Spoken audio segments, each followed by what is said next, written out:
قال الله تبارك وتعالى والذين جاهدوا فينا لنهدينهم سبلنا.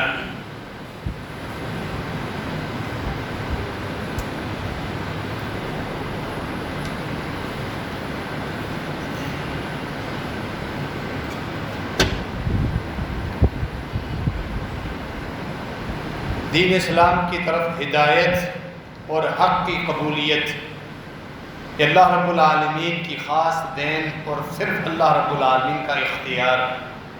اللہ جسے چاہے ہدایت دے اور جسے چاہے گمراہ کرے. قرآن مجید کے اندر یہ بات اللہ تعالیٰ نے کئی مقامات پر ذکر فرمائی.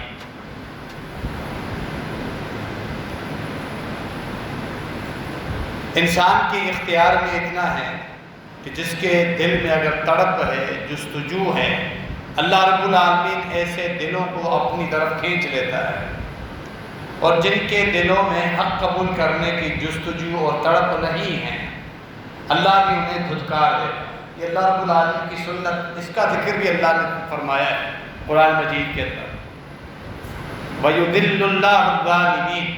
اللہ گمراہ انہی لوگوں کو کرتا ہے جو خود ظالم ہوتے ہیں. ظالم ہونے سے مراد حق کا انکار بھی ہے، حق کو چھپانا بھی ہے، اور ایک معاملہ واضح ہو جائے محض اپنے تکبر کی بنا پر اس حق کا انکار کرنا، یہ سب ظلم پہ شامل ہے. تو اللہ تعالیٰ ایسے لوگوں کو ہدایت نہیں دیتا جن کے دلوں میں عناد ہو، بڑائی، تکبر، ہٹ دھرمی ہو. اللہ تعالیٰ بھی ایسے لوگوں کو ہدایت کے لیے نہیں چنتا. وَيَهْدِي إِلَيْهِ مَنْ أَنَابَ. اللہ ہدایت انہی لوگوں کو دیتا ہے جو اللہ کی طرف پلٹ کے آتے ہیں، جن کے دلوں میں جستجو ہوتی ہے، جو ہدایت کے طلبگار ہوتے ہیں، جن کے دلوں میں یہ خواہش ہوتی ہے اللہ ہمیں حق نصیب فرمائے. اپنی ذاتیات کو وہ چھوڑ دیتے ہیں.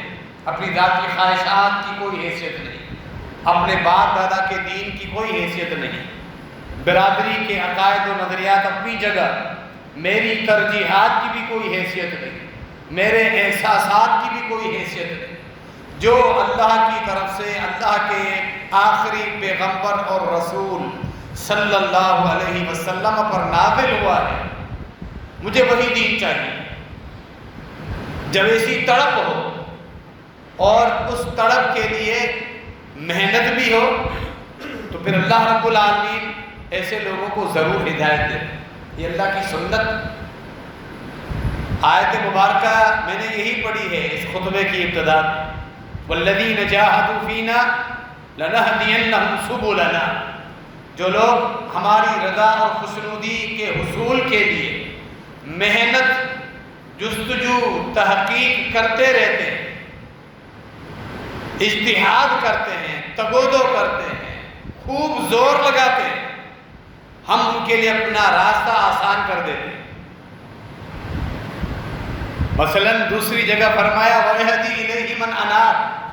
اللہ ہدایت انہی لوگوں کو دیتا ہے جو اللہ کی طرف پلٹ کے آتے ہیں، جن کے دلوں میں اللہ کی محبت ہوتی ہے. وہ اپنی ذاتیات اور اپنے تکبرانہ خیالات کو کچل دیتے ہیں. اللہ رب العالمین ایسے دلوں کو، ایسے لوگوں کو اپنے لیے چن لیتا ہے. پوری انبیاء کی تاریخ آپ دیکھیں جو نبوت کا سلسلہ چلا، سیدنا آدم علیہ السلام سے لے کر خاتم النبیین، ہمارے پیارے پیغمبر، رسول اور نبی، امام الاولین والآخرین، سید الانبیاء والبشر، جناب محمد رسول اللہ صلی اللہ تعالی علیہ وآلہ وسلم تک جو امت میں اختلاف کرنے والے منکرین تھے، کفار تھے، حق معجزات کی صورت میں ان کے سامنے کھل کر واضح ہو گئے کہ کوئی شائبہ بھی باقی نہیں رہا کہ یہ سچا رسول اور نبی. لیکن ان کے کفر کی وجہ سے وہ اڑے رہے، ڈٹ گئے، اور پھر اسی کفر پہ انہیں موت آ گئی. محض ہٹ دھرمی. یہی وہ تکبر ہے جس سے اللہ کے نبی صلی اللہ اللہ علیہ وآلہ وسلم نے ڈرایا کہ جس انسان کے دل میں ایک ذرہ برابر تکبر ہو وہ جنت میں داخل نہیں۔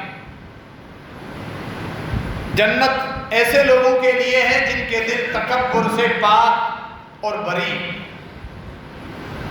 لا يدخل جنت من كان في قلبه مثقال حبة من الكبر، ایک رائی کا دانہ جس سے چھوٹی کوئی چیز دنیا میں نہیں، اتنا بھی جو دیکھنے میں بھی نہیں آتا، اتنا بھی اگر دل میں تکبر ہے، بڑائی ہے، اس پر جنت حرام۔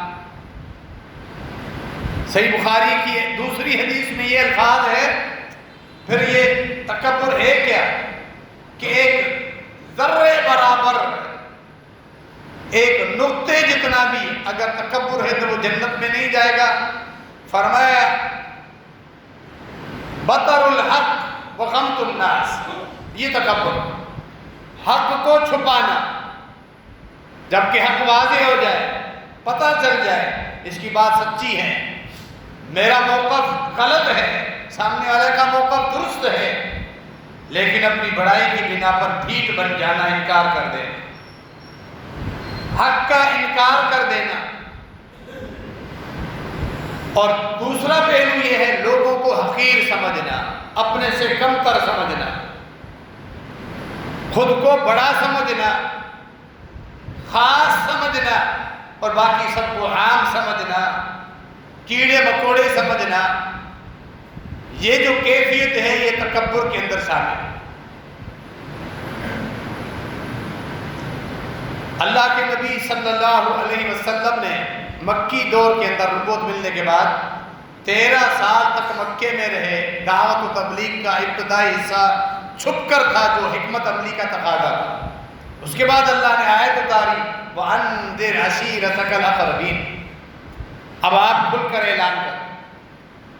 صفا پہاڑی پر چڑھ گئے، اعلان فرمایا، اللہ کی توحید کی طرف بلائے، کھل کر اعلان۔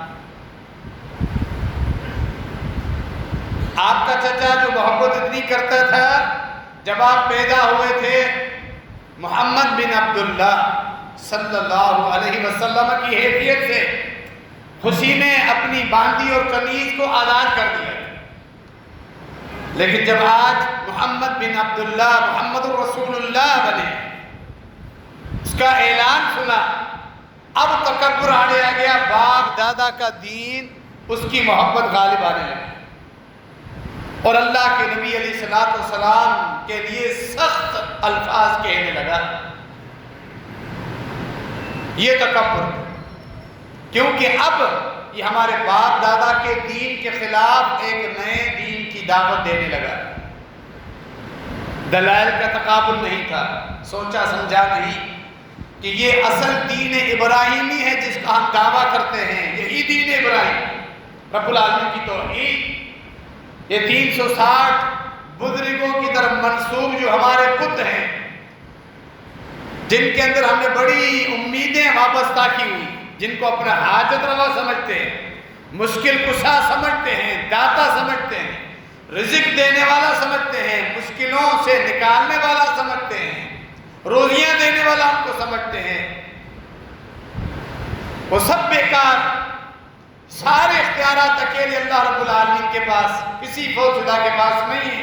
قولوا لا الہ الا اللہ تفلحوا، یہ اس دعوت کا نچوڑ۔ لا الہ الا اللہ کا مطلب کیا ہے؟ اللہ کے علاوہ کوئی عبادت کا حق نہیں رکھتا، جس کو مشکلوں میں پکارا جائے، اس کو سجدہ کیا جائے، قیام، نظر و نیاز، مالی عبادات، زبانی عبادات، جسمانی عبادتیں، مشکلوں میں پکارنا، دعا، یہ سب اس اکیلے اللہ کا حق ہے۔ یہی لا الہ الا اللہ کا مفہوم عرب سمجھتے تھے، اس مفہوم، اسی لیے انکار کرتے۔ اور آج کا مسلمان جو قبر پرست ہے، مردہ پرست ہے، وہ کلمہ بھی پڑھتا ہے اور فوت شدگان کو پوجتا بھی، اس لیے کہ اس کو اس کے مفہوم کا معلوم کا علم نہیں۔ یہ ابو لہب دشمن بنا محض ہٹ درمی کی بنا پر، جب توحید سامنے آئی۔ اس مکی دور کے اندر جب مسلمان مشکلات میں تھے، ایک دفعہ کعبۃ اللہ کے صحن میں اللہ کے نبی علیہ السلام نماز پڑھا رہے تھے، سورہ نجم کی تلاوت فرمائی، آخری الفاظ اس کی آخری آیت میں سجدہ ہے، سجدہ تلاوت۔ کفار بھی بیٹھ کر سن رہے ہیں اور عربی سمجھتے تھے، قرآن کا انداز، سیاق و سباق، تسلسل، آیات کا آپس میں تعلق، بلاغت، فصاحت، اللہ رب العالمین کا کلام، پڑھنے والے اللہ کے رسول، کیا ماحول بنا ہوا تھا۔ مسلمانوں نے سجدہ کیا، سجدہ تلاوت۔ صحیح بخاری کے اندر یہ واقعہ ہے، یہ تلاوت سننے کے لیے جن بھی آئے ہوئے، جنات سب سجدے میں گر گئے، جنات نے بھی سجدہ کیا، مسلمانوں نے تو ویسے ہی سجدہ کرنا۔ کفار جو سن رہے تھے بے ساختہ سجدے میں چلے گئے، انہیں احساس ہی نہیں ہوا کہ ہم یہ کیا کریں۔ اللہ کے قرآن کا اثر ان کفار میں سے جنہوں نے سجدہ کیا، ایک سخت دل، پتھر دل انسان امیہ بن خلف، باقی تمام مشرکوں اور کفار کے دلوں میں اتنا نرم گوشہ موجود تھا، قرآن نے اتنا اثر کیا اور وہ سجدے میں گرے، چلے گئے۔ امیہ بن خلف اس عالم، اس کیفیت میں بھی اس کی بدبختی، اس کے دل کا زنگ، اس کے دل کا جو کالا پن تھا وہ غالب ہوا، اور کچھ کنکریاں اور مٹی زمین میں سے اٹھائی اور کھڑے کھڑے اپنی پیشانی پر ملنے لگے۔ یکفینی ھذا، میرے لیے اتنا ہی کافی ہے، میں سجدہ کیوں کروں؟ عبداللہ بن مسعود رضی اللہ تعالیٰ عنہ اس واقعے کے راوی کہتے ہیں، اس بدبخت کو ہم نے دیکھا آخر تک اس کو کلمہ اور اسلام نصیب نہیں ہوا۔ وَلَقَدْ رَأَيْتُهُ بَعْدُ قُتِلَ كَافِرًا، بالآخر غزوہ بدر میں، جنگ بدر میں یہ بدبخت کفر کی حالت میں مارا گیا۔ ان لفظوں کا تقاضا کیا ہے؟ جو اس وقت مشرکین تھے، دشمنی کی انتہا پر تھے، ان کے دلوں میں جو ایک نرم گوشہ تھا، اللہ کی طرف تھوڑی بہت تڑپ تھی جو دلوں میں چھپی ہوئی تھی، وہاں ظاہر ہوئی۔ سب کو اللہ نے اسلام کی توفیق دی، اسلام کی توفیق سے محروم رہا۔ اللہ کی اس نعمت، اسلام کی توفیق اور اس اللہ کی نعمت کا مطلب کیا ہے؟ اللہ رب العالمین کی جنت ہے۔ اسلام کا مفہوم ہی اللہ کی جنت، ہمیشہ کی بادشاہت، جنت کی ایسی وراثت جو کبھی چھینی نہیں جائے گی، جس سے اہل جنت کبھی نکالے نہیں جائیں گے، جہاں موت نہیں، جہاں بیماری نہیں، جہاں دشمنی نہیں، کوئی خوف نہیں، کوئی رنجش نہیں، آپس میں بغض و عداوت نہیں، جہاں حسد نہیں ہوگا، محبتیں ہی محبتیں، سکون، اطمینان، لذتیں، تعیش، پر کیف زندگی۔ پوری دنیا کے خزانوں کا مالک اگر کوئی بادشاہ، اس کو دنیا میں وہ بادشاہت نہیں مل سکتی جو جنت کے ایک ادنا سے جنتی کو وہاں بادشاہت ملی۔ اس پوری نعمت اسلام سے محروم ہوا یہ بدبخت، جس کے دل میں تکبر اور بڑائی ہے۔ یہ تکبر ہے، یہ بڑائی ہے، یہ عناد ہے، ہٹ درمی ہے، جو انسان کو حق سے روک دیتا ہے۔ تکبر بہت بڑی ایک بیماری ہے۔ غزوہ بدر سے پہلے جب ابو جہل اپنا قافلہ لے کر آنے لگا مسلمانوں کے خلاف، اس نے اللہ رب العالمین سے دعا کی، رب کو مانتے تھے جو خالق ہے، جو ہمارا مالک ہے، جو ہمیں رزق دیتا ہے، جس نے زمین و آسمان بنائے، آسمان سے میਂہ برساتا ہے، سب کچھ مانتے تھے، لیکن توحید کے انکاری تھے۔ توحید ربوبیت تو ان کے پاس بھی تھی۔ آج کا مسلمان بھی اپنے آپ کو اسی پر مطمئن سمجھتا ہے، ہم اللہ کو رب مانتے ہیں، اللہ نے ہمیں پیدا کیا اور اللہ رب العالمین ہمیں رزق دیتا ہے، اللہ ہمیں بیٹے بیٹیاں دیتا ہے، لیکن آگے کہتا ہے یہ اختیارات پھر بزرگوں کے فوزندگان کے پاس بھی ہے۔ یہ عقیدہ تو مکے کے مشرکین کا بھی تھا۔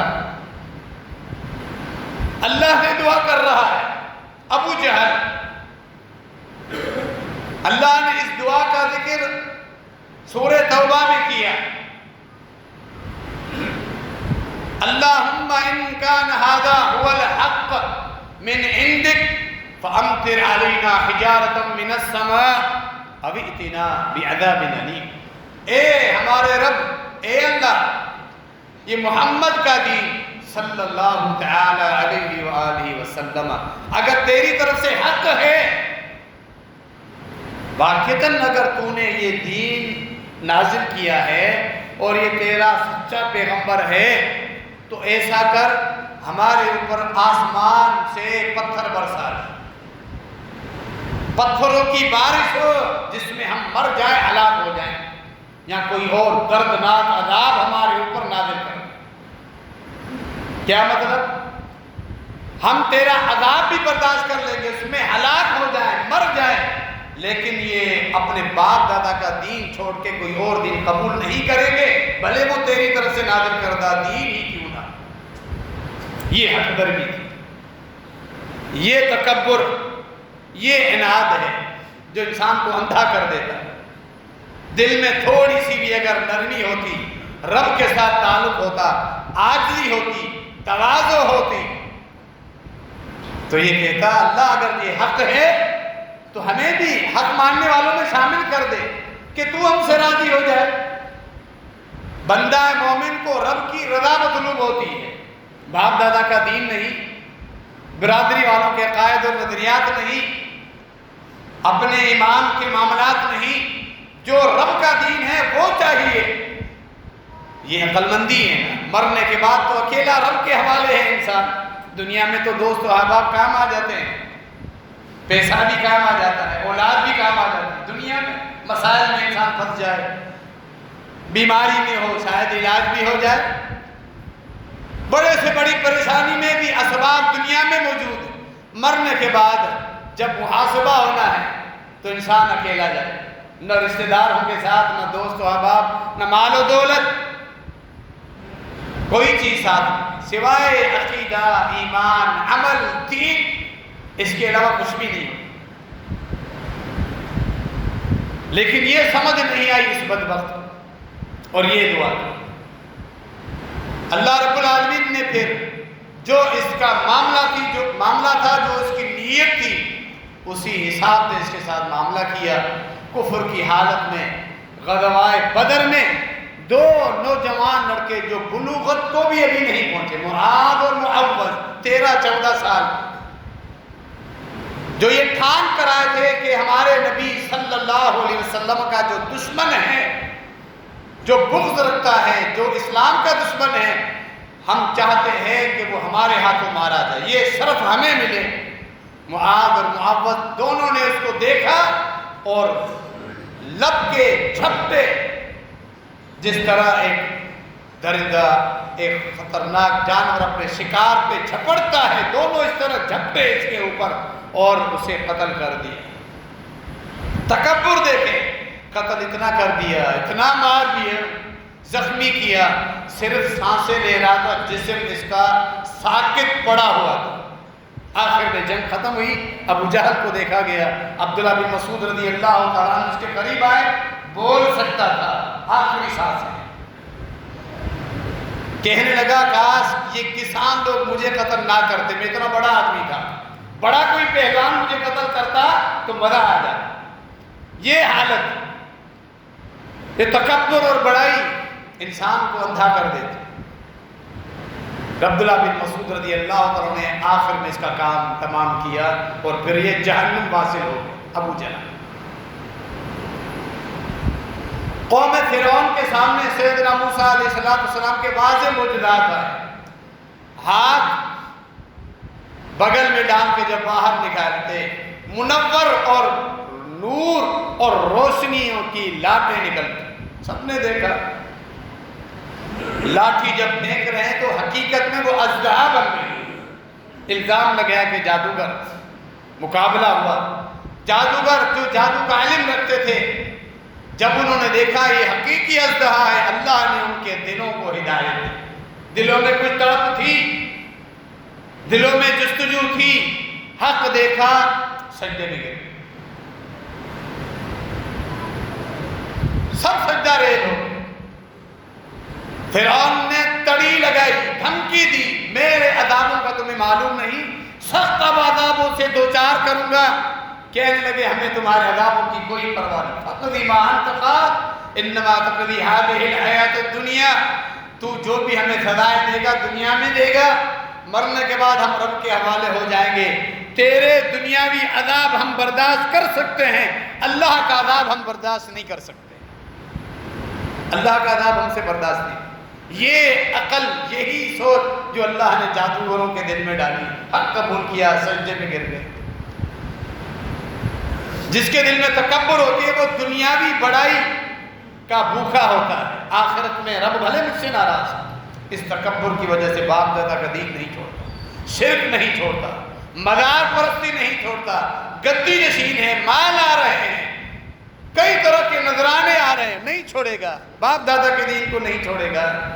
نہ صرف عقائد کے معاملے میں بلکہ تعلقات، رشتہ داروں کے ساتھ ناراضگیاں، دوست و احباب کے ساتھ لا تعلقی، کتنے ایسے لوگ دیکھیں گے۔ گزشتہ جمعے میں بھی ہمارا یہی موضوع تھا، آپس میں محبت اور اتفاق اور اتحاد، صلہ رحمی کی کتنی اہمیت ہے کہ بڑے ہو جاتے ہیں، ان کی اولادیں بڑی ہو جاتی ہیں، اولادوں کی شادیاں ہو جاتی ہیں، پوتے نوازوں کی شادیاں ہونے کے لیے تیار ہیں، قبر میں ٹانگیں لٹک رہی ہیں، لیکن آپس میں گفتگو نہیں۔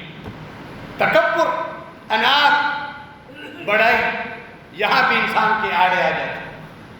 مسلمان ہے، کلمہ گو ہے، عقیدہ صحیح ہے، نمازی ہے، دونوں روبرو ملاقات و سلام کرنے کے لیے تیار ہیں۔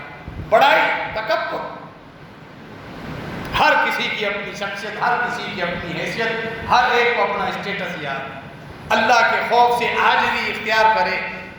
من تواضع للہ ما من احد یتواضع للہ الا رفعہ اللہ، او کما قال علیہ الصلوۃ والسلام۔ جو انسان رب کے لیے، اللہ کو راضی کرنے کے لیے عاجزی، تواضع اختیار کرتا ہے، اللہ اس کے درجات بلند کرتا ہے۔ لیکن اس وقت یہ اپنی انا کو چھوڑنے کے لیے تیار نہیں۔ ہر جگہ یہ چیز انسان کے آڑے آتی ہے، حق قبول کرنے سے رکاوٹ بننے والی یہی چیز۔ کئی معجزات فرعونیوں نے دیکھے، بالآخر یہ فرعون، اس کے وزیر، اس کے مشیر سیدنا موسیٰ علیہ السلام کے یہ معجزات دیکھے، الزام لگایا یہ جادو ہے، جبکہ جادوگروں نے خود اسلام قبول کر لیا۔ اس کے بعد اللہ نے اس پر عذاب بھیجے، جوؤں کا عذاب، خون کا عذاب، ٹڈی دل کا عذاب، یہ سارے عذاب آئے مکڑیوں کی صورت میں، باقی عذاب ان کے پاس آئے مینڈک کی صورت میں، بار بار عذاب آتا۔ موسیٰ علیہ السلام کے پاس آتے اور کہتے دعا کرے، اللہ عذاب ٹالے گا تو ہم اسلام قبول کریں گے۔ عذاب ٹل جاتا، دوبارہ مرتد ہو جاتے، مکر جاتے۔ بالآخر اللہ نے اس کو بڑے عذاب سمندر میں ڈبو دیا، غرق ہو گیا، آخر تک اپنے ضد سے ہٹا نہیں۔ یہ ضد اس قدر خطرناک ہے نا، ہٹ کر اللہ کے نبی علیہ السلام ابو طالب کے بعد بیٹھے ہیں، بڑی محبت ہے، مانتا ہے میرا یہ بھتیجا سچا پیغمبر ہے، پوری زندگی تائید، نصرت اور مدد بھی کی، بیمار پڑ گئے، موت واضح نظر آ رہی تھی اس بیماری میں۔ اللہ کے نبی علیہ السلام نے کہا کلمہ پڑھ دو۔ یہی بدبخت امیہ اور ابو جہل ساتھ بیٹھے، یہ ہے بری دوستی کا انجام، بری صحبتوں کا انجام۔ دونوں نے کہا ہے ابو طالب اپنے باپ دادا عبد المطلب کے دین کو چھوڑ کر مرو گے، یعنی مرنے کے بعد لوگ باتیں کریں گے کہ بوڑھا مرتے مرتے آخر میں اپنے باپ دادا کے دین کو چھوڑ کر گیا۔ یہی ضد اور اناد سامنے آئی کہ میرے مرنے کے بعد لوگ یہ باتیں نہ کریں۔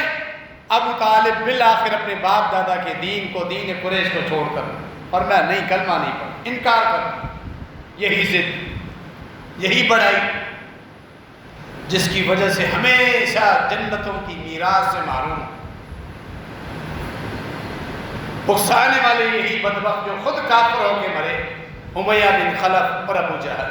اسی لیے کہتے ہیں برے لوگوں کی صحبتوں میں آپ بیٹھو گے، مشرکوں کے ساتھ، کفار کے ساتھ، شرابی یا زنا کے عادی، حرام خوری کرنے والے، سود خوری کرنے والے، باغی قسم کے انسان، اللہ کے باغی، ان کا اثر تمہاری زندگیوں پہ کسی نہ کسی صورت میں ضرور آتا ہے۔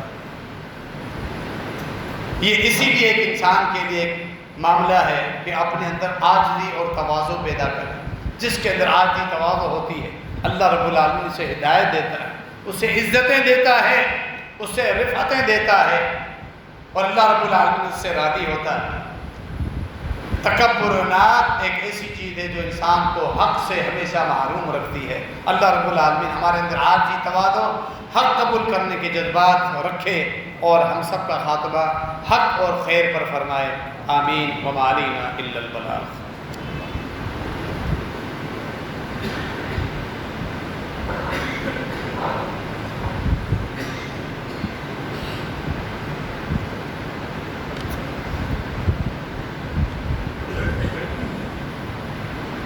ان الحمد للہ نحمده ونستعینه ونستغفره ونعوذ باللہ من شرور انفسنا ومن سیئات اعمالنا، من يهده الله فلا مضل له ومن يضلل فلا هادي له، واشهد ان لا اله الا الله وحده لا شريك له، واشهد ان محمدا عبده ورسوله۔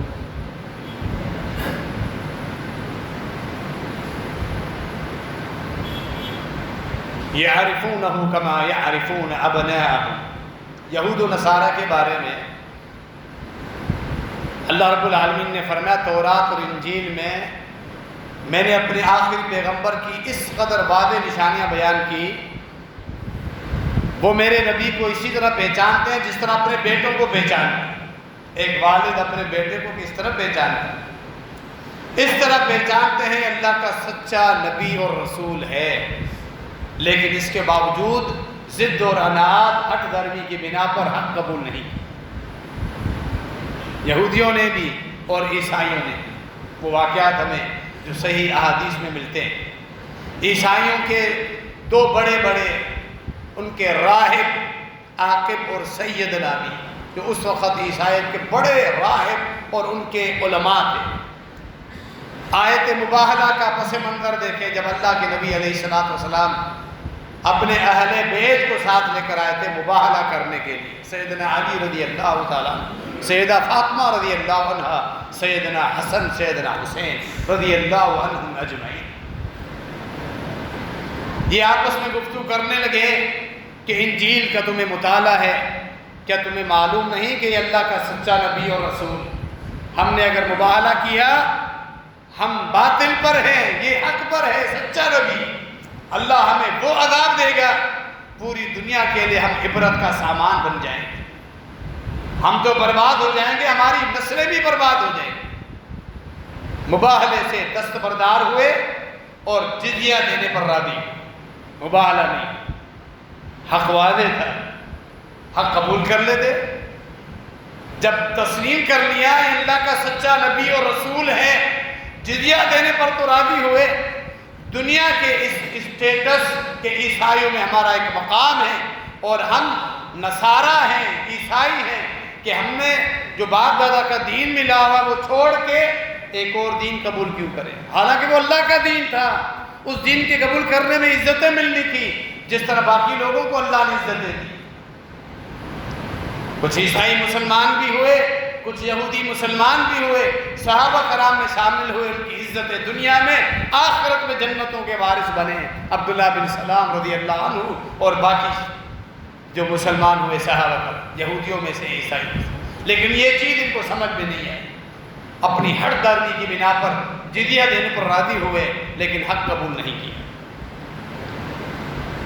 صحیح بخاری میں ہم ایک واقعہ پڑھتے ہیں، انجیل میں یہاں تک وضاحت تھی آخر میں آنے والا پیغمبر اور رسول، اس کی عمر کتنے سال ہوگی، کتنے مہینے ہوگی، کتنے دن ہوگی۔ جریر بن عبداللہ بجلی رضی اللہ تعالیٰ عنہ یمن میں جب دعوت و تبلیغ کر رہے تھے، وہاں بھی جو پہلے یمن کے 2 بڑے صوبوں کے امیر رہے تھے، گورنر رہے تھے، ذو عمر ذو قلہ، جب ان کے بعد جا کر نبی علیہ السلام کی دعوت پیش کرنے لگے، آخری نبی ہیں جن کی نشانیاں تورات و انجیل میں آئی ہیں، کہنے لگے دونوں، انجیل میں ہم جس نبی کی نشانیاں تم بتا رہے ہو، آخر میں آنے والا نبی اور رسول، اگر یہ وہی نبی اور رسول ہے تو اس کی وفات کو اب 3 راتیں گزر چکی، ہم مزید تحقیق کرنے کے لیے تیرے ساتھ چلتے ہیں۔ عجیب واقعہ ہے یہ صحیح بخاری کا۔ اللہ کے نبی علیہ السلام کی نشانیاں اللہ نے قرآن میں کیوں فرمایا؟ میرے پیغمبر کو اس طرح پہچان دے جس طرح اپنے بیٹوں کو پہچان دے۔ جب آنے لگے، مدینے سے بھی قافلے آ رہے تھے یمن کی طرف، یمن فتح ہو چکا تھا، مسلمانوں کا علاقہ بن چکا تھا۔ جریر بن عبداللہ نے پوچھا تو قافلے والوں نے جواب دیا، اللہ کے نبی علیہ السلام کی وفات کو 3 دن گزر چکے، بالکل ہو بہو وہی دن جو ذو قلہ اور ذو عمر جو انجیل کے بڑے علماء تھے وہ جانتے تھے، ان کی بات کی تصدیق ہوئی، اللہ کے نبی علیہ السلام کی وفات اسی دن ہوئی ہے، یعنی انجیل میں وفات کا دن بھی لکھا ہوا۔ اتنی وضاحت، پھر بھی انہوں نے ہٹ درمی میں، اہل انجیل عیسائیوں نے، یہود نے نبی علیہ السلام کو نبی اور رسول تسلیم نہیں کی۔ ذو قلہ ذو عمر فوراً اسلام قبول کر لیا ہو۔ اللہ جس کے دل کو اپنی طرف موڑ دے، جب تحقیق اور جستجو تھی حق تسلیم کر لیا، اللہ نے ان کو حق نصیب فرمایا۔ بعد میں ان نشانیوں کی تعریف کرتے کرتے اللہ کی کتابوں کی تعریف کر دی، انجیل کی تعریف کی، تورات کی یہودیوں نے تعریف کی۔ اللہ کی کتابوں میں تحریف کرنا، رد و بدل کرنا تو گوارا کر لیا، حق قبول کرنا گوارا نہیں کیا۔ یہ تکبر کہ باپ دادا کے دین کو کیوں چھوڑو، برادری کے دین کو کیوں چھوڑو؟ کہ آج عالم اسلام ہمارے مسلمانوں کے سامنے اہل توحید، اہل حق، اہل الحدیث کی دعوت واضح نہیں ہے، بالکل واضح کہ رب العالمین کی توحید کی طرف بلاتے ہیں، کوئی اپنی ذات کی طرف نہیں بلاتا۔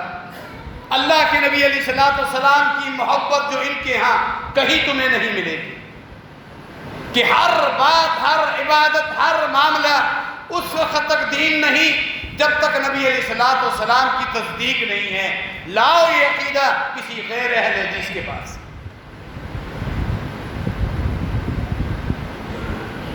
فوت شدگان بزرگان کی ان کا احترام، ان کی محبت تو ہے، لیکن وہ کہتے ہیں کہ اللہ کے اختیارات نہیں، اللہ کی صفات، اللہ کے نام ان پہ مت رکھو۔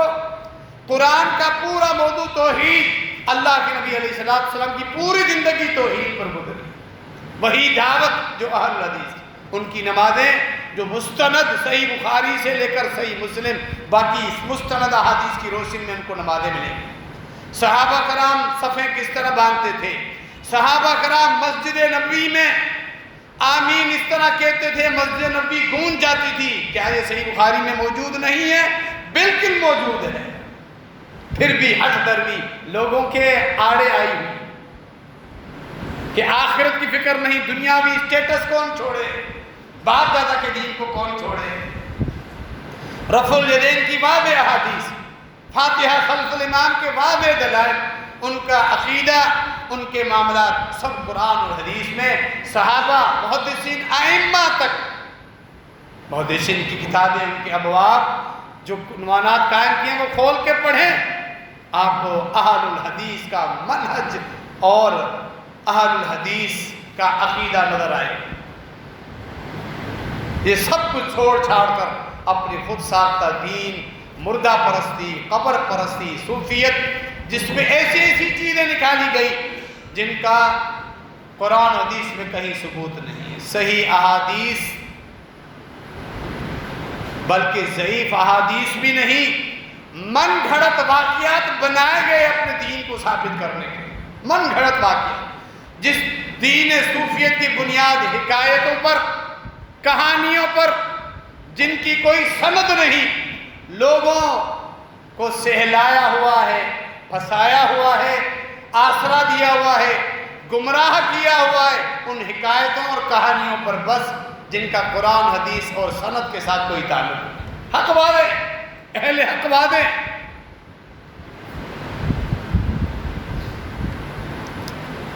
ابو سفیان رضی اللہ تعالیٰ دین اسلام قبول کرنے سے پہلے جب صلح حدیبیہ کا معاہدہ ہوا، اس معاہدے کے دوران آزاد تھے، مدینے کے قریب گزرتے ہوئے شام کی طرف اب وہ تجارت کی سفر کر سکتے تھے۔ انہی دنوں میں اللہ کے نبی علیہ السلام نے قیصر و کسریٰ، عیسائیوں کے پاس بھی، مجوسیوں کے پاس بھی خطوط روانہ کیے۔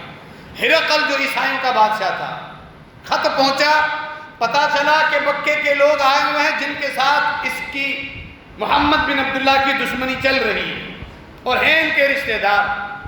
صلی اللہ تعالی علیہ وآلہ وسلم موقع کا فائدہ اٹھایا مزید تحقیق کے لیے، خود بڑا عالم تھا، انجیل کا، انبیاء کی تاریخ کا مطالعہ تھا۔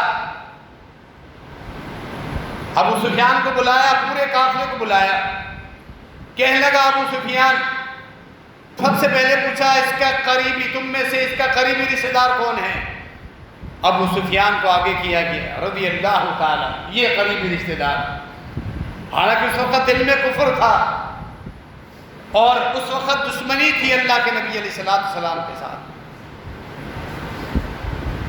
اور ہرقل کو اندازہ تھا کہ رشتہ داری ہونے کے باوجود بھی یہ جھوٹ بول سکتا ہے۔ باقی لوگوں کو کہا اگر جھوٹ بولے تو تم مجھے بتانا، تاکہ میں جو جو سوال کروں ان سوالات کے صحیح جوابات۔ دربار بھرا ہوا تھا ہرقل کا، اس کے وزیر، اس کے مشیر، عہدیدار سب دربار میں موجود ہیں، سب کے سامنے سوالات ہو رہے ہیں۔ حدیث ہرقل کے نام سے یہ ایک معروف اور لمبی حدیث ہے جس میں اللہ کے نبی علیہ السلام کی نبوت کی واضح صداقت کے الفاظ موجود ہیں۔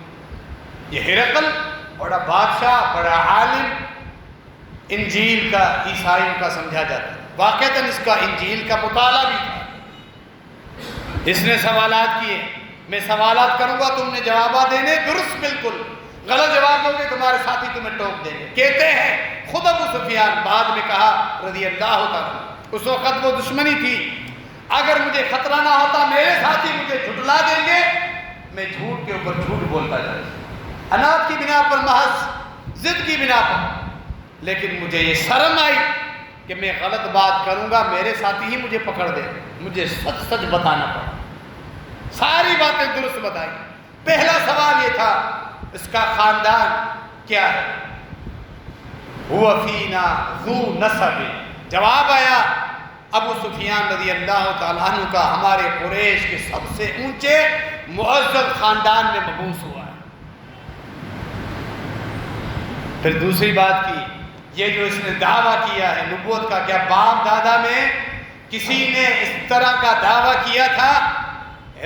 ابو سفیان نے کہا نہیں، یہ پہلی دفعہ نبوت کا دعویٰ قریش کے اندر ظاہر ہوا، پہلے کسی نے نبوت کا دعویٰ نہیں کیا۔ کیا اس کے باپ دادا میں کوئی بادشاہ گزرا ہے؟ یہ تیسرا سوال تھا، کہا کہ نہیں، کوئی بادشاہ نہیں گزرا۔ اس کی پیروی کرنے والے کمزور لوگ ہیں یا بڑے؟ کمزور، بڑے مالدار لوگ نہیں آ رہے اس کے دین، کمزور تنگ دست جو ہیں اکثر اس کا دین وہی قبول کر رہے ہیں۔ جو قبول کر رہے ہیں تعداد میں اضافہ ہو رہا ہے یا کبھی بڑھتے جا رہے ہیں؟ کوئی مرتد بھی ہوتا ہے نہیں، اس کا دین قبول کرنے کے بعد کوئی اس کا دین چھوڑتا نہیں۔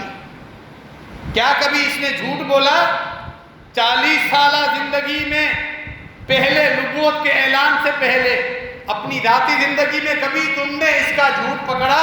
نہیں، کبھی بھی اس نے جھوٹ کا ایک لفظ بھی نہیں نکالا۔ ہرقل کے سوالات، ابو سفیان رضی اللہ تعالیٰ عنہ کے جوابات، حالانکہ اس وقت دل میں کفر تھا، پوری کوشش کی لیکن کامیاب نہیں، کیونکہ اس وقت دشمنی۔ کبھی اس نے دھوکہ دہی سے کام لیا، کبھی دھوکہ نہیں دیا۔ کہتے ہیں کہ مجھے ایک لفظ ملانے کا موقع ملا، یہ جو ہمارا معاہدہ ہوا ہے 10 سالہ جنگ بندی کا، اب ہم دیکھ رہے ہیں، ہمیں معلوم نہیں دھوکہ دے یا نہیں، بس میں یہ لفظ ملا سکتا تھا جو ملائے، باقی اس کے علاوہ میں کچھ بھی نہیں کر سکتا۔ جنگ و لڑائی کا نتیجہ کیا ہے؟ جنگیں ہوئی ہیں، کبھی ہم نے کامیابی حاصل کی ہے اور کبھی ان کو کامیابی ملی۔ جیسے غزوہ احد میں نقصان ہوا مسلمانوں کا، مکے کے مشرکین کو فتح یابی ملی تھی، بدر میں مسلمانوں کو کامیابی ملی۔ کس چیز کی دعوت دیتا ہے؟ اس کی دعوت یہ ہے اکیلے رب کی بندگی کرو، یہ اس کی دعوت، اس کے ساتھ کسی کو شریک نہ ٹھہرا۔ جو بزرگان تمہارے فوت ہو چکے جن کے بت بنائے ہیں حاجت روائی کے، یہ شرک ہے، یہ کسی کام کے نہیں، یہ دین ابراہیمی نہیں۔ اکیلے رب قولوا لا الہ الا اللہ کی دعوت، اس توحید کے ساتھ اللہ کی عبادت، اللہ کے فرائض ہیں اس کے دین میں، نمازیں، زکوٰۃ، سچ بولنا، الصدق والعفاف والصلہ، رشتوں کو جوڑنا، پاک دامن رہنا، زنا، بدکاری، غیر عورتوں کے ساتھ تعلقات وہ حرام قرار دیتا ہے۔ اس کا دین یہ ہے، دین کا تعارف بھی ہو۔ یہ ابتدا میں اس کی اہمیت، توحید سب سے پہلے، نمازوں کا ذکر مکی دور میں ہی، زکوٰۃ، سچ بولنا کہ مومن کی زبان سے کبھی جھوٹ نہیں نکلتا، چاہے وہ کتنا ہی ظاہراً نقصان دیکھ رہا ہو، ڈر رہا ہو۔ معاملات میں پریشان ہو کے جھوٹ مت بولا کرے، سچ بولیں، اللہ آپ کو عزت دے گا، نقصان نہیں ہوگا۔ معاملات عزت بچانے کے لیے جھوٹ بول دیا، اللہ آپ کو آگے جا کے ایسا ذلیل کرے گا، آپ کو تصور بھی نہیں۔ مت جھوٹ بولا کرے اپنی زبانوں سے، نہ اپنی بیوی سے، نہ اپنی اولاد سے، نہ ملازموں سے، نہ کاروبار میں، نہ لین دین میں، نہ دوستوں سے، نہ ملازمت میں، بڑے آفس افسر کے ساتھ مت جھوٹ بولا کرے، اللہ پہ بھروسہ رکھے۔ سچ میں عزت ہے، ابتدائی تعلیمات ہے کہ ہمیشہ سچ بولا کرو، جھوٹ سے منع کرتا ہے، پاک دامن رہنا، نکاح کی صورت میں بیویاں تمہارے لیے حلال ہیں، بس کسی غیر عورت کے ساتھ تعلقات جان لیوا ہیں، تمہاری عزتوں کے، تمہارے رزق کے، تمہارے خاندان کے اور تمہاری ایمان کے لیے بھی جان لیوا ہے۔ کسی غیر عورت کے ساتھ اگر تعلق ہو، گفتگو ہو، تنہائی ہو، حرام ہے اس کے دین۔ یہ ہے محمد کا دین صلی اللہ علیہ وسلم، جس کا تعارف اس وقت ایک غیر مسلم نے کروایا، ابو سفیان، بعد میں جس نے قبول کیا اسلام رضی اللہ تعالیٰ۔ اللہ کے نبی علیہ السلام کے سسر ہونے کا شرف بھی ملا، ام حبیبہ کے والد ہیں جو ہم سب کی والدہ ہیں، اس حساب سے ہمارے روحانی نانا ابو بھی بن گئے۔ ابو سفیان رضی اللہ عنہ، کتنے ایسے لوگ ہیں محض اپنے خاص مقاصد کی بنا پر اس صحابی کو وہ عزت اور عظمت نہیں دیتے۔ اسلام قبول کرنے سے گزشتہ ساری خطائیں، بڑے بڑے گناہ بھی اللہ معاف کر دیتا ہے۔ یہ تو ذکر ہے اسلام قبول کرنے سے پہلے، یہ تعارف کروایا۔ ہرقل نے اب تمام سوالات پر تبصرہ کیا۔ تم نے بتایا اے ابو سفیان رضی اللہ تعالیٰ، تم نے بتایا وہ بڑے خاندان میں، سنو میں نے انبیاء کی تاریخ پڑھی ہے انجیل میں، اب تک جتنے بھی پیغمبر اللہ نے مبعوث کیے سب کے سب اعلیٰ خاندان میں سے چنے گئے۔ اس کا خاندان بھی اعلیٰ، عرب میں سے قریش کی اہمیت، قریش میں سے پھر بنو ہاشم کا جو مقام ہے، اللہ نے اس کو اسی خاندان میں سے چن لیا۔ تم نے کہا کہ یہ نبوت کا دعویٰ اس کے باپ دادا میں کسی نے نہیں کیا۔ اگر ایسی بات ہوتی تو ہم کہہ سکتے تھے کہ اسی پرانے کی بات سنی تھی اس کی نقل کر رہا ہے، چلو میں بھی نبوت کا دعویٰ کر لوں۔ نہیں، تو بیٹھے بٹھائے اس کو کہاں سے سوجی کہ میں نبوت کا دعویٰ کروں؟ یہ علامات ہیں کہ اللہ کی طرف سے وحی اتری ہے۔ اس کے باپ دادا میں کوئی بادشاہ نہیں گزرا ہوتا، ہم یہ تجزیہ کر سکتے تھے کہ شاید چھینی ہوئی بادشاہت کا دوبارہ طلبگار ہے، اس نبوت کے ذریعے یہ بادشاہ بننا چاہتا ہے، لیکن ایسی بھی کوئی بات نہیں ہے۔ اور اس کے پیروکار تم نے بتایا اکثر کمزور ہیں۔ تمام انبیاء کی تاریخ پڑھو، اہل ایمان اکثر کمزور رہے ہیں، جسمانی طور پر بھی، مالی طور پر۔ فقراء اکثر اہل ایمان، مالدار لوگ اکثر دشمن رہے ہیں انبیاء کے، اہل ایمان کے، دین کے، اسلام کے، اللہ کے بھی۔ اللہ ہی مال دیتا ہے یہ مالدار اسی اللہ کے دشمن بن جاتے ہیں۔ اللہ کی نمازوں کا انکار، اللہ کی شریعت کا انکار، مال آتا ہے تو پھر وہ سر پہ چڑھ جاتا ہے، اللہ کو ہی لوگ بھول جاتے ہیں۔ اکثر فرمایا تھا نا، میں نے جنت میں دیکھا، اکثر میں نے دیکھا فقراء جنت میں بھرے، فقراء غریب جو دنیا میں تنگ دست ہو کر زندگی گزار کر آتے ہیں۔ صحیح بخاری کے اندر یہ حدیث، تم نے یہ بتا، ساری تصدیق ہوتی جا رہی ہے، جو اس کے ایمان لانے والے بڑھ رہے ہیں، یہی ایمان کی مٹھاس ہے، اور کبھی کوئی مرتد نہیں ہوتا، یہی ایمان۔ جنگ میں تم نے بتایا کبھی تم جیتتے ہو، کبھی وہ لوگ جیت جاتے ہیں، اللہ کی طرف سے کبھی ان کو نصرت ملتی ہے، کبھی آزمائش بھی آتی ہے، یہ اللہ کی حکمتیں ہیں۔ کبھی اس نے دھوکہ نہیں دیا، تم نے بتایا انبیاء کبھی دھوکہ نہیں دیتے، 40 سالہ زندگی میں کبھی جھوٹ نہیں بولا۔ ہرقل نے کہا تو میں نے کہا، جس نے 40 سالہ زندگی میں کسی عام انسان پر جھوٹ نہیں بولا، 40 سال کے بعد اللہ اکبر کر دیا، اللہ 40 سال کے بعد وہ اٹھ کر اللہ تعالیٰ پر جھوٹ باندھے گا۔ کتنی صداقت تھی ہرقل کے ان لفظوں میں۔ ابو سفیان نے کہا سبحان اللہ، احادیث پڑھا کرو، ان کا ترجمہ پڑھا کرو، ہمارے ایمان میں اضافہ ہوتا ہے، ہمارے اس دین پر ایمان بڑھ جاتا ہے۔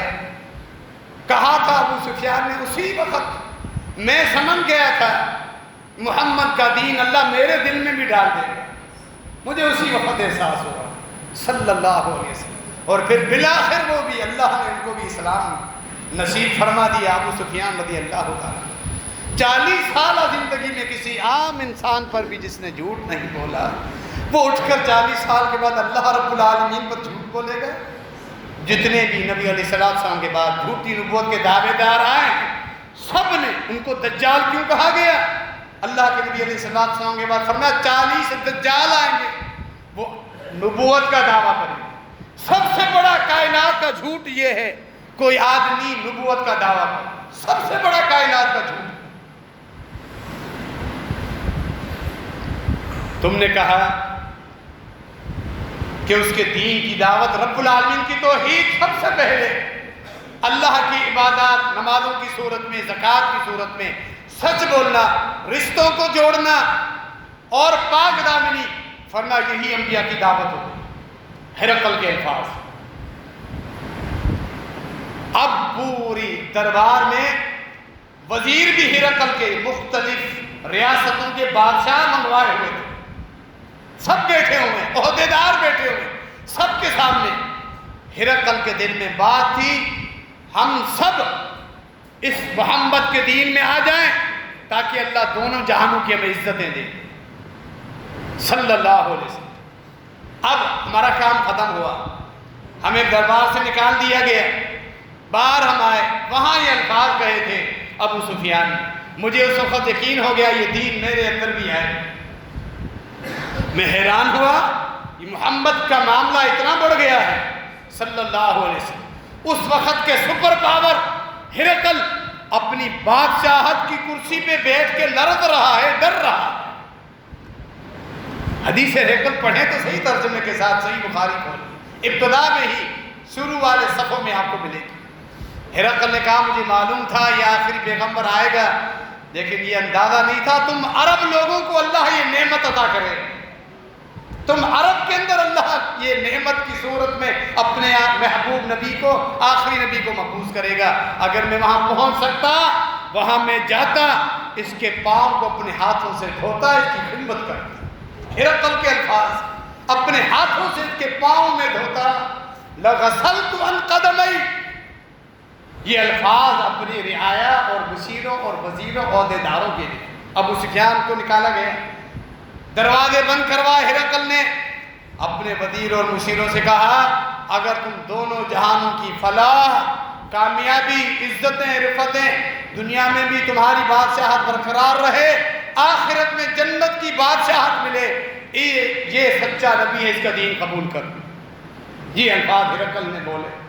فحاسو حیثۃ حمر الوحش، جنگلی درندوں کی طرح سب دوڑے دروازوں کی طرف۔ ضد، اناد، سوال جوابات سب نے سنے جو آپ نے سنے، لیکن حق قبول نہیں کرنا تھا۔ یہ اپنی عیسائیت کو کیسے چھوڑیں؟ باپ دادا کے دین کو چھوڑے؟ کیسے؟ حق واضح ہو گیا، بھاگے دروازوں کی طرف، دروازے باہر سے بند کیے ہوئے تھے۔ ہرقل نے دیکھا یہ لوگ تو مجھے بھی اب قتل کر دیں گے اگر میں نے اپنے ایمان کا اعلان، خاموش ہو گیا، ڈر گیا، کہا میں تو تمہیں آزما رہا تھا، تم اپنے دین پہ کس قدر سچے ہیں۔ معاملات وہیں رک گئے۔ یہ حدیث ہرقل ہے جو کتب حدیث میں مشہور ہے، ضد اور عناد۔ ہرقل بھی خاموش ہو گیا بالآخر، اور پھر ہرقل کے عہدیدار سب کے سب خاموش ہوئے، جن کے دلوں میں نرمی تھی۔ ابو سفیان رضی اللہ تعالیٰ عنہ، اللہ نے حق کے لیے قبول کر لیا۔ ہمارے اندر عاجزی اور تواضع ہونی چاہیے، حق قبول کرنے کے جذبات ہونے چاہیے۔ اللہ رب العالمین ہم سب کو دین حنیف، توحید اور درست دین نصیب فرمائے۔ درس قرآن و حدیث آج بعد نماز مغرب دار المطالعہ سعید بن جبیر گلشن خیر محمد میں حافظ محترم فضیلت شیخ عبدالصمد صاحب کتاب فرمائیں گے۔ اس میں آج بعد نماز مغرب جامع مسجد